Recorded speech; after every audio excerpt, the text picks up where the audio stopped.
Қасқыр мен лақтар. Бір ешкі тоғайда үй жасап, лақтарымен сонда тұрыпты. Күндіз өзі тоғайға жайылуға барады да, лақтарына: "Есікті мықтап бекітіп отырыңдар, ешкімге есікті ашпаңдар" дейді екен. Ешкі үйіне қайтып оралғанда, мүйізімен есікті қағып: "Лақтарым, қарақтарым, естіді ме құлақтарың? Сүтін жинап келді әжең, еміп тойсын тамақтарың, аш есікті шырақтарым" деп өлеңдетеді. Шешесінің дауысын естіп, балалар есікті ашады.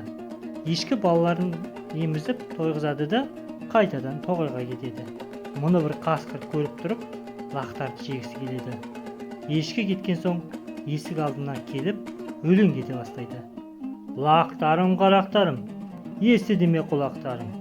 Сүтін жинап келді әжең, еміп тойсын тамақтарың, аш есікті шырақтарың". Лақтар дауысты естиді. Шешесінің даусына ұқсамайды. Оның қасқыр екенін біледі. Естідік, сенің даусың анамыздың даусына ұқсамайды. Қасқыр екенін кім білмейді? Кет, жөніңе жүре бер деп есікті қашпайды. Қасқыр күтіп отырып, ақыры аузына түк түспей кетеді. Одан соң шешесі келеді. Сөзін тыңдағаны үшін лақтарына мақтайды: "Міне, ақылды болдыңдар, балаларым.